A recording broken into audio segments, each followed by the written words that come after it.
बिस्मिल्लाहिर्रहमानिर्रहीम। अस्सलामुअलैकुम। Welcome to another video lecture. I am Munir Ahmad. Dear students, हम किंगडम प्रोटिस्टा को डिस्कस कर रहे हैं। इस किंगडम में जो ऑर्गेनिजम्स हैं उनको हमने तीन मेजर ग्रुप्स में डिवाइड किया है। एक ग्रुप को नाम दिया था एनिमल लाइक प्रोटिस्ट का, दूसरे ग्रुप को नाम दिया था प्लांट लाइक प्रोटिस्ट का और थर्ड ग्रुप को नाम दिया था फंजाई लाइक प्रोटिस्ट का। जो एनिमल लाइक प्रोटिस्ट हैं वो उनको हम डिटेल से डिस्कस कर चुके हैं। जो दूसरा ग्रुप है जिसको हमने प्लांट लाइक प्रोटिस्ट का नाम दिया, इसको हम डिस्कस कर रहे हैं कि प्लांट लाइक प्रोटिस्ट क्या है। प्लांट लाइक प्रोटिस्ट को हमने फर्दर कुछ ग्रुप्स या फाइला में डिवाइड किया था जिनके name euglenoids, dinoflagellates, diatoms, brown algae, rhodophyta and chlorophyta शामिल हैं। इन ग्रुप्स में से जो फर्स्ट 5 नेम्स मैंने लिए, जिसमें यूग्लिनाइड्स, डायनोफ्लैजिलेट्स, डायटम्स, ब्राउन एल्गी और रोडोफाइटा, हम प्रीवियस लेक्चर्स में डिस्कस कर चुके हैं। आज हम प्लांट लाइक प्रोटिस्ट से नेक्स्ट स्पेसिफिक ग्रुप डिस्कस करने जा रहे हैं जो है क्लोरोफाइटा। डियर स्टूडेंट्स, आज के लेक्चर में हम समझने की कोशिश करेंगे कि क्लोरोफाइटा क्या है, इस ग्रुप का नाम क्लोरोफाइटा क्यों है, इस ग्रुप में जो एल्गीज हैं वो ग्रीन कलर में होती हैं, तो ऐसा इनमें क्या चीज़ है कि उनकी वजह से इनका कलर जो है वो ग्रीन होता है। फिर उसके बाद इस ग्रुप में जो ऑर्गेनिजम्स हैं उनकी जर्नल कैरेक्टरिस्टिक्स को भी देखेंगे। With the help of diagram हम इसमें एक एग्जाम्पल, जो मोस्ट प्रोमिनेंट एग्जाम्पल आपने क्लोरोफाइटा में देखी होगी जिसका नाम है क्लेमाइडोमोनास, उसकी भी जर्नल स्ट्रक्चर को देखेंगे और उसके बॉडी पार्ट्स को भी देखेंगे। फिर उसके बाद हम ये भी देखेंगे कि ये कैसे रिप्रोड्यूस होते हैं, इनके कौन से मेथड्स हैं, सेक्सुअल मेथड कौन सा है और एसेक्सुअल मेथड्स कौन सा है। और फिर लास्ट में हम इसकी इंपॉर्टेंस पे भी बात करेंगे कि क्लोरोफाइटा या ग्रीन एल्गी की क्या इंपॉर्टेंस है। सो लेट्स स्टार्ट क्लोरोफाइटा और ग्रीन एल्गी। डियर स्टूडेंट्स, ये जो ग्रीन एल्गी या क्लोरोफाइटा हैं, ये मोस्ट इंपॉर्टेंट और डाइवर्स ग्रुप है एल्गीज का। क्यों इंपॉर्टेंट है? क्योंकि क्लोरोफाइटा की कुछ ऐसी स्पीशीज हैं जो रिच सोर्स ऑफ मिनरल्स हैं, यानी इनके अंदर आयोडीन, कॉपर और कैल्शियम ज़्यादा पाया जाता है। तो एज अ फूड सोर्स के तौर पर भी कुछ स्पीशीज जो हैं क्लोरोफाइटा या ग्रीन एल्गीज की यूज़ होती हैं। इसके अलावा कैंसर की ट्रीटमेंट के लिए जो मेडिसिन्स बनाई जाती हैं वो भी क्लोरोफाइटा से प्रोडक्ट लिए जाते हैं। इसके अलावा एंटीबायोटिक्स बनाने में क्लोरोफाइटा या ग्रीन एल्गी का बहुत ही इंपॉर्टेंट रोल है। इसके अलावा ये ग्रीन कलर में होती हैं और फोटोसिंथेटिक पिगमेंट्स पाए जाते हैं। इसकी वजह से ये फोटोसिंथेसिस करती हैं और एटमॉस्फेरिक कार्बन डाइऑक्साइड को रिड्यूस करती हैं। तो अगर मैं आपसे अभी पूछूं कि क्या क्लोरोफाइटा और ग्रीन एल्गी इंपॉर्टेंट हैं, तो डेफिनेटली आपका यही आंसर होगा कि सर बिल्कुल इंपॉर्टेंट है। सो लेट्स स्टार्ट क्लोरोफाइटा और ग्रीन एल्गी। डियर स्टूडेंट्स, सबसे पहले हमारा यही क्वेश्चन होता है कि इस ग्रुप का नाम अगर क्लोरोफाइटा है तो क्यों है। क्लोरो का जो वर्ड है ये हमारे पास ग्रीन के लिए, ग्रीन कलर के लिए यूज होता है, और फाइटा का जो वर्ड है वो ऑलरेडी आप जानते हैं एल्गी या प्लांट्स के लिए यूज होता है। तो इस ग्रुप में जो मोस्ट मेंबर्स हैं वो ग्रीन कलर्स में होंगे, तो इस वजह से इस ग्रुप का नाम जो है वो क्लोरोफाइटा है और कॉमनली इनको ग्रीन एल्गी कहते हैं। इस क्लास को क्लोरोफाइसी भी कहा जाता है। अब इसके बाद इनकी जनरल कैरेक्टरिस्टिक्स को देखते हैं। सबसे पहले इसकी हैबिटेट की बात करते हैं कि ग्रीन एल्गीज रहती कहाँ पे हैं। तो ग्रीन एल्गीज हमारे पास ये मोस्टली एक्वेटिक होती हैं, यानी पानी में रहती हैं। इसके अलावा ये मॉइस्ट प्लेसेस में भी पाई जाती हैं। सो यही मैंने पॉइंट्स यहाँ पे लिख लिए। Most forms are aquatic. Aquatic का मतलब है पानी में रहती हैं, but some live on moist places on lands, और कुछ जो हैं वो नमी, जहाँ पे पानी थोड़ा बहुत हो तो वहाँ पे पाई जाती हैं। अब एक्वेटिक यानी पानी में, पानी का एनवायरनमेंट भी हमारे पास 2 टाइप्स का होता है। एक मेरीन एनवायरनमेंट यानी कि समुद्री पानी, और दूसरा हमारे पास फ्रेश वाटर होता है। सो 90% जो स्पीशीज हैं ग्रीन एल्जीज की वो फ्रेश वाटर में होती हैं, तो मोस्ट जो हैं वो फ्रेश वाटर स्पीशीज हैं। जो 10% ग्रीन एल्जीज हैं वो मेरीन वाटर में पाई जाती हैं। अब इसके बाद इसकी बॉडी फॉर्म की बात की जाए कि ये यूनिसेलुलर होता है, मल्टी सेलुलर होता है, कैसा होता है, तो ग्रीन एल्जीज में यूनिसेलुलर स्पीशीज भी हैं और मल्टी सेलुलर स्पीशीज भी हैं। यूनिसेलुलर में एक स्पीशी है जो जिसकी डायग्राम भी मैंने यहां पे ड्रॉ कर दी है, यूनिसेलुलर मोटाइल, यानी कि ऐसी स्पीशी जो एक सेल से मिलकर बनी हो और मोटाइल हो। मोटाइल का मतलब आपको पता होगा, मोटाइल कहते हैं मूवमेंट करने वाला। तो ये फ्लैजिलेटेड होती हैं। इसकी स्ट्रक्चर में आप देखेंगे तो आपको फ्लैजेला नजर आएगा। अब इन फ्लैजेला की वजह से ये मोटाइल यानी मूव कर सकती हैं। तो यूनिसेलुलर मोटाइल की एग्जांपल है क्लेमाइडोमोनास है। इसके बाद अगर यूनिसेलुलर नॉन मोटाइल की बात की जाए, यानी एक सेल से ग्रीन एल्जी बनी हो लेकिन वो नॉन मोटाइल हो, यानी उनके अंदर फ्लैजेला ना हो, तो इसकी एग्जांपल क्लोरेला है। अब बाज जो ग्रीन एल्जीज हैं वो कॉलोनियल फॉर्म में रहती हैं, एक कॉलोनी की फॉर्म में रहती हैं, जिनको हम कॉलोनियल फॉर्म कहते हैं, यानी बहुत सारे सेल्स एक जगह इकट्ठे मिलकर काम करते हैं, उनको हम कॉलोनियल कहते हैं, जिसकी एग्जांपल वॉल्विक्स है। फॉर एग्जांपल यहाँ पे मैंने डायग्राम ड्रा की हुई है, ये वॉल्विक्स की कॉलोनी है और वॉल्विक्स में ये जो कॉलोनीज आपको नजर आ रही हैं ये स्पेसिफिक जो नंबर्स ऑफ सेल्स से मिलकर ये कॉलोनीज बनती हैं। फॉर एग्जांपल कितने सेल्स मिलकर एक कॉलोनीज बनाते हैं वॉल्विक्स की, तो ये तकरीबन 500 से लेकर 60,000 तक ये सेल्स मिलकर कॉलोनी बनाते हैं।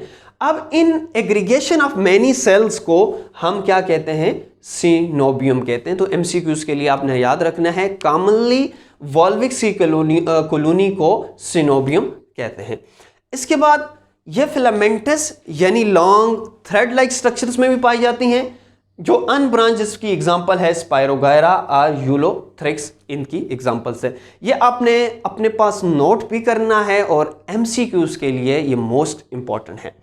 अब इसके बाद पिगमेंट्स की बात की जाए, लेकिन पिगमेंट्स में आपसे पहले एक क्वेश्चन पूछूं कि डियर स्टूडेंट्स, हमने ये बात तो कर दी कि इनका कलर ग्रीन होता है, लेकिन हमारे माइंड में ये बात अभी तक थी कि इनका कलर ग्रीन क्यों होता है। तो ग्रीन इस वजह से होता है क्योंकि इनके अंदर ग्रीन पिगमेंट्स पाए जाते हैं। सर कौन से पिगमेंट्स हैं? तो इनके अंदर पिगमेंट्स की हेडिंग के नीचे मैंने लिखा क्लोरोफिल ए और बी पाया जाता है।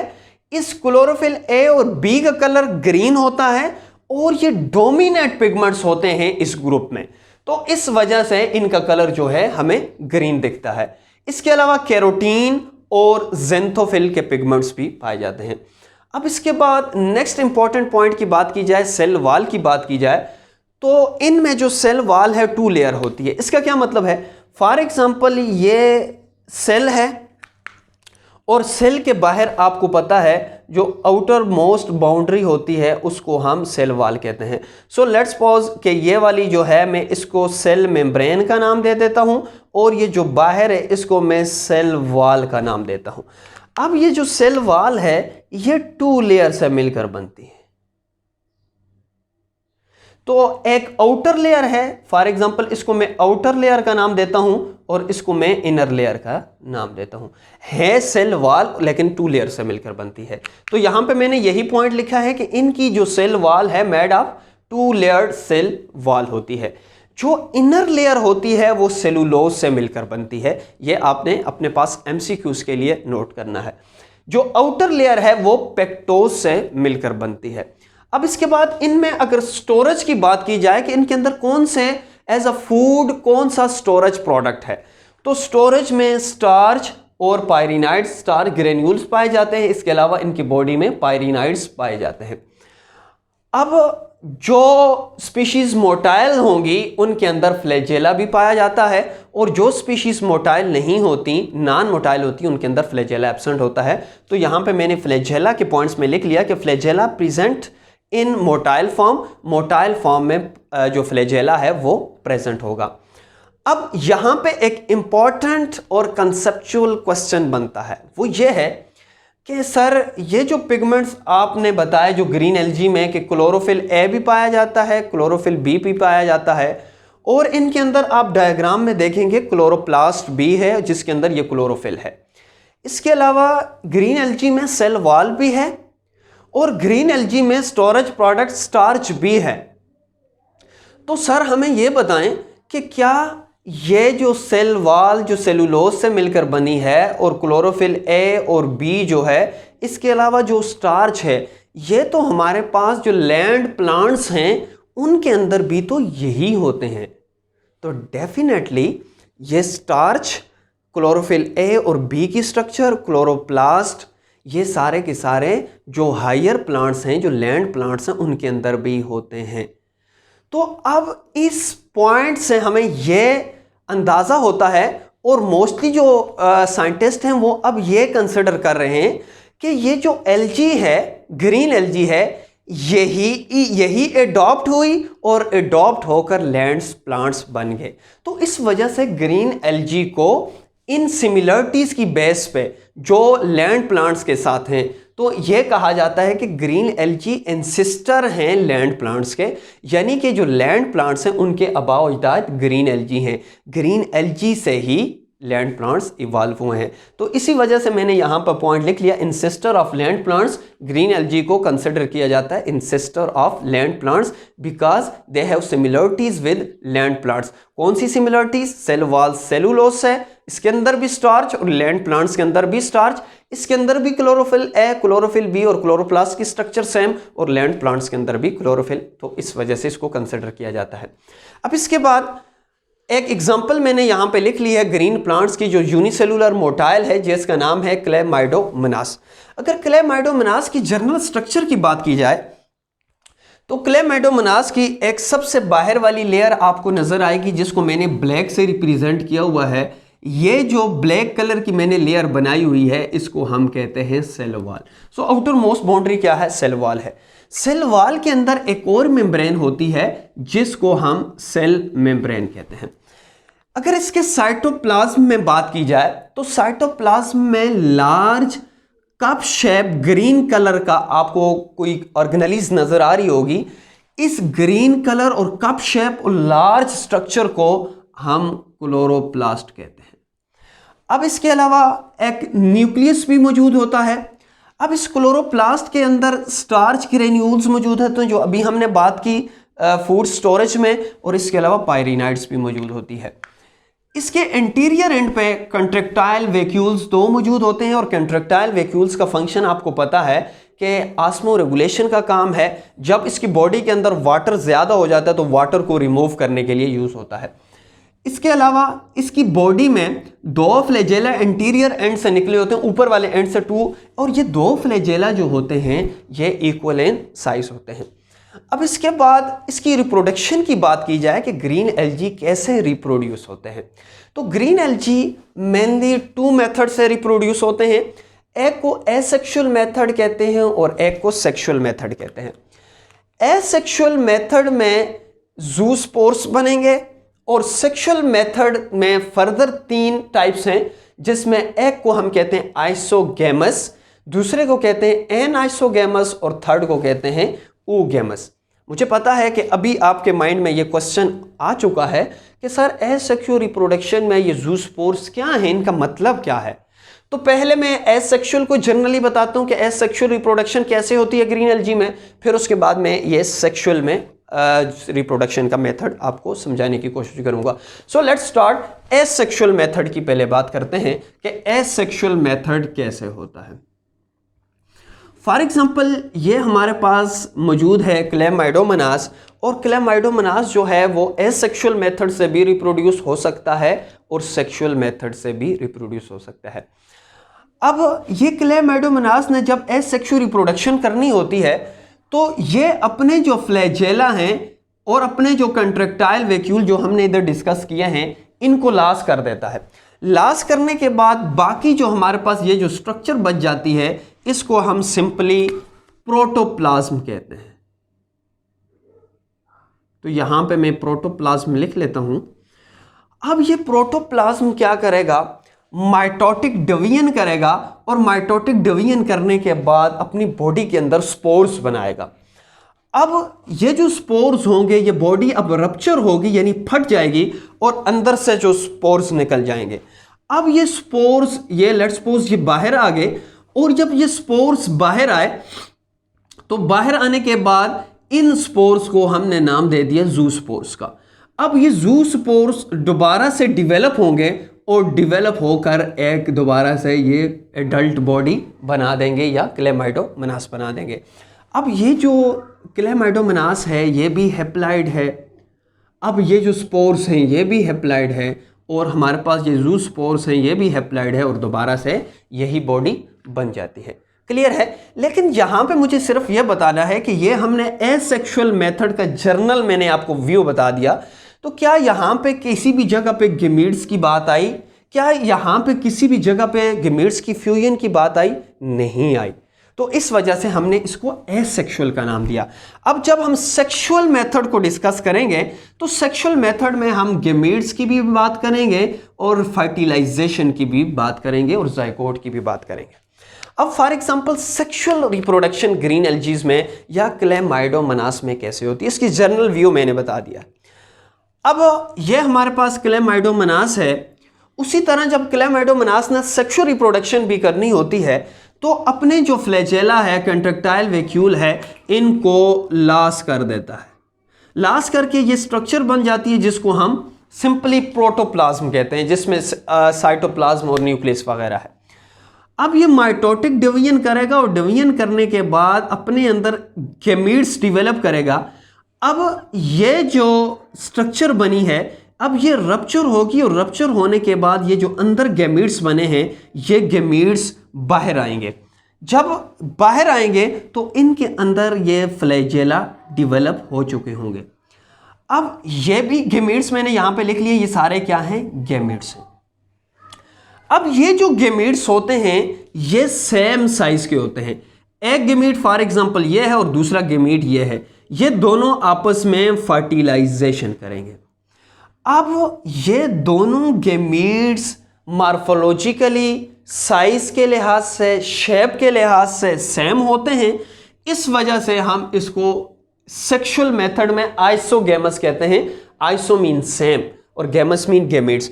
ये सेम होने की वजह से इस मेथड को हम आइसोगेमस कहते हैं। अब ये फर्टिलाइजेशन हुई और फर्टिलाइजेशन के रिजल्ट में हमारे पास जाइगोट बन गया।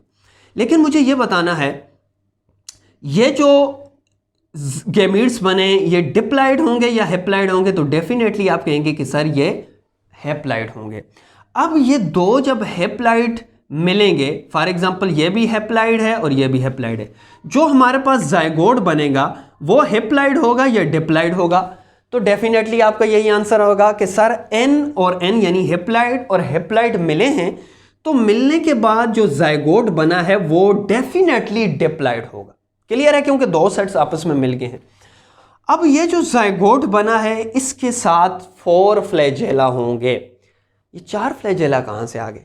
2 फ्लैजेला इससे आए, जो यहां पे ये फ्लैजेला और ये फ्लैजेला, और 2 फ्लैजेला यहां से आए, तो ये 4 फ्लैजेला वाला जाइगोट बन जाता है जिसको हम क्वाड्रिफ्लैजिलेट जाइगोट कहते हैं। क्वार्टर हम 4 को कहते हैं और फ्लैजेला फ्लैजेला को कहते हैं। अब ये जो 2n है इसके अंदर ये दोबारा से अपना ये जो जाइगोट है ये अपने फ्लैजेला को लॉस करेगा। लॉस करने के बाद अपनी वाल को थिक करेगा। थिक करने के बाद अपने जो प्रोटोप्लाज्म है उसकी माइटोटिक डिवीजन करेगा और डिवीजन करने के बाद एक और सेल्स बना देगा जिसको हम जाइगोस्पोर्स कहते हैं। और जाइगोस्पोर्स इस वजह से कहते हैं क्योंकि ये जाइगोट की डिवीजन से बने हैं। ये जाइगोट है और ये जो स्पोर्स बने हैं वो जाइगोट से बने हैं, तो जाइगोस्पोर्स है। और याद रखना है अगर ये 2n है तो जाइगोस्पोर्स भी 2n है क्योंकि ये माइटोसिस से बने हैं। अब ये जो जाइगोस्पोर्स हैं, अब यहाँ पे इंपॉर्टेंट पॉइंट है, जाइगोस्पोर्स मियोसिस करेंगे और ये खुद 2n है, तो 2n के बाद एक नए सेल्स बनाएंगे जिनको म्यूस्पोर्स कहेंगे, लेकिन वो होंगे हैप्लॉइड। क्योंकि through the process of meiosis, जब भी मियोसिस होगा तो मियोसिस से डिप्लॉइड सेल कन्वर्ट हो जाएंगे हेप्लॉइड में। अब ये जो मियोस्पोर्स बने, अब मियोस्पोर्स इन स्ट्रक्चर से बाहर रप्चर होकर निकलेंगे और निकलने के बाद नेक्स्ट स्ट्रक्चर बना देंगे जिनको ज़ूस्पोर्स कहते हैं। अब ये जो ज़ूस्पोर है, अब ये ज़ूस्पोर डेवलप होकर एडल्ट बना देगा और ये ज़ूस्पोर्स हमेशा हेप्लॉइड होगा। क्लियर है?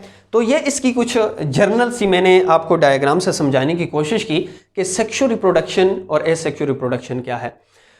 अब सेक्सुअल में आइसोगेमस आपको समझ आ गई कि दोनों जो हैं गैमीट्स सेम हो साइज और मॉर्फोलॉजिकली, तो इसको हम कहते हैं फर्टिलाइजेशन को आइसोगेमस। अब एन आइसोगेमस का ये मतलब है कि ये दोनों साइज में शेप में डिफरेंट हों, तो इनको हम एन आइसोगेमस कहते हैं। और oogemus कहते हैं कि जब मेल का गैमीट स्मॉल हो और मोटाइल हो और फीमेल का गैमीट लार्ज हो और नॉन मोटाइल हो, तो उनकी जो फर्टिलाइजेशन होगी उनको oogemus कहते हैं। तो इन तीनों में ये डिफरेंस है। अब इसके बाद ये जो क्लोरोफाइटा या ग्रीन एल्गी है, इसकी इंपॉर्टेंस पे बात करते हैं कि इसकी क्या इंपॉर्टेंस है। तो इंपॉर्टेंस में as a food source many species of edible seaweeds. अच्छा, यहाँ पे एक और इंपॉर्टेंट पॉइंट है, इन क्लोरोफाइटा या ग्रीन एल्गी को most of time commonly seaweeds भी कहते हैं। सो कहता है कि many species of edible seaweeds, for example इसकी एक एग्जांपल है अलवा। तो अलवा क्या है? रिच सोर्स ऑफ मिनरल्स है, इस वजह से मिनरल्स में कैल्शियम है, विटामिन्स हैं, इसके अलावा आयोडीन है, तो इनमें ज़्यादा होने की वजह से ये क्या होता है? Food source. और इसकी मैंने एक एग्जांपल यहाँ पे अलवा लिख ली। इसके अलावा कैंसर ट्रीटमेंट और एंटीबायोटिक में इनका यूज़ है। और एंटीबायोटिक में कौन सी स्पीशीज यूज होती हैं? जिसमें क्लोरेला है, इसके अलावा जो है कलरपा है। इसके अलावा अगर इसकी फूड कलरिंग की बात की जाए तो इसका दूसरा जो यूज़ है वो फूड कलरिंग में है। फूड कलरिंग का ये मतलब है कि इनके अंदर एक पिगमेंट पाया जाता है जो यहाँ पे मैंने लिख लिया था कि कैरोटीन। तो इनके अंदर बीटा कैरोटीन एक कलर पिगमेंट है। तो कलर पिगमेंट होने की वजह से फूड कलरिंग के लिए भी ग्रीन एल्गी यूज़ होते हैं। इसके अलावा फोटोसिंथेटिक होते हैं, कार्बन डाइऑक्साइड को यूज़ करते हैं और ऑक्सीजन को प्रोड्यूस करते हैं। तो ये एटमॉस्फेरिक ऑक्सीजन को रिड्यूस करने के लिए भी इंपॉर्टेंट है। तो यहाँ पे मैंने लिख लिया कि reducing and atmospheric carbon dioxide. तो होप कि आपको इस लेक्चर की समझ आई होगी। अगर आपके पास कोई भी सजेशंस हों, कोई भी इंपॉर्टेंट पॉइंट्स हों, कोई भी इस टॉपिक से रिलेटेड क्वेश्चन हो, तो आप कमेंट सेक्शन में कमेंट कर सकते हैं। तो इंशाल्लाह नेक्स्ट लेक्चर में मिलते हैं, तब तक के लिए इजाज़त दीजिए। अल्लाह हाफिज़।